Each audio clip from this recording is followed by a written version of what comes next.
Hello mga kaulam, sardinas na may sayote ang ating ulam mga kaulam. Sobrang sarap talaga nito mga kaulam dahil pinalapot ko siya ang kanyang salsa. Tapos meron tayong hawot na paborito natin na kahapon ko pa yan niluto at syempre hindi mawawala ang ating pinakapaboritong atsarang papaya na galing sa Pilipinas na padala ng Ate Edna sa akin.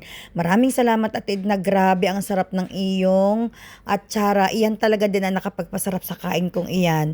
Grabe as in. Damihan natin ang ating gulay mga kaulam at nang tayo ay sumarap ang buhay. Wala akong maalaalang iluto kanina. Sabi ko meron pa akong sardinas tapos meron akong isang sayote sa ref na ayaw ko naman mga kaulam matuyo dahil 1 week na sa ref ang sayote. So iginasagisa ko lamang iyan sa bawang sibuyas kamatis tapos tinimplahan lamang ng paminta at saka asin. Tapos yan na. Charan! May ulam na tayo.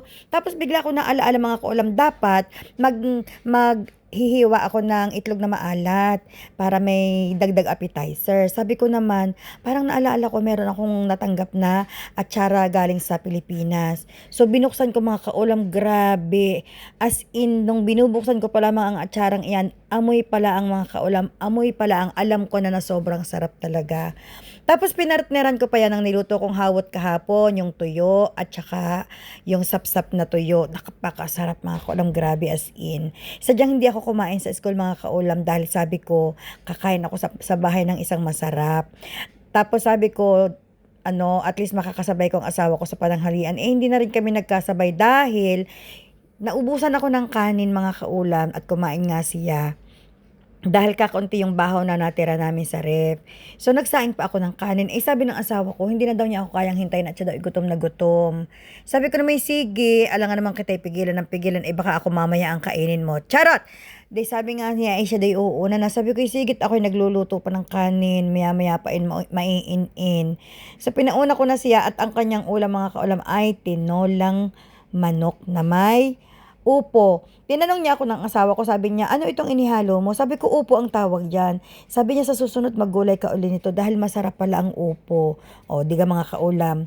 Naging paborito na niya ngayon ang upo. Sabi ko bukas ampalaya dahil kailangan naman naming mag-ampalaya ng gulay at medyo matagal-tagal na rin naman kaming hindi nakakakain ng ginisang ampalaya. So sabi ko sa asawa ko bukas ampalaya naman ang uulamin namin. Pero mga kaulam, meron pa akong tirang sardinas. Paano iyon? Tapos bukas mag-aampalaya. Anong gagawin ko sa sardinas? Anyway, hindi naman yan masisira at yan may nasa ref. Pwede naman yan sa susunod na bukas. Dahil gusto ko talaga bukas mga kaulam, ibalanse yung pagkain ko. Gusto ko bukas mag-ampalaya. Dahil ngayong araw na to, sardinas na, alam naman natin, ang sardinas healthy din yan, pero mas healthy ang ampalayang ginisa. Medyo parang 2 weeks to 3 weeks na ako hindi nagluluto ng ampalaya mga kaulam. Hindi pwede yun. Bawal ang gayon sa akin. Kailangan at least 2 times to 3 times a month, meron akong ginisang ampalaya. Hindi ko alam, pero parang nung nagtimbang ako kahapon, parang nababawasan ako ng 1 kilo. Wag naman sana, ayoko naman mga kaulam pumayat ako ng mapayat na mapayat. Dahil maliit nga akong tao, 4'11 lamang ako. Pag pumayat pa ako, mukha na lang akong grade 3. Sobrang maliit lalo akong tingnan. Kaya okay na sa akin sana yung katawan ko. Tsaka alam naman natin pag ang tao'y napayat, medyo natanda ang itsura. Charot! Matanda naman na hindi pa aminin ni kaulam, tawarin. So ayun, medyo nakabawi-bawi na ako ng tulog dahil nung linggo nga ng gabi magdamag kaming walang tulog mag-asawa dahil may nangyari ngang insidente dito sa aming building na hindi ko naman talaga pwedeng ikwento at bawal mga kaulam.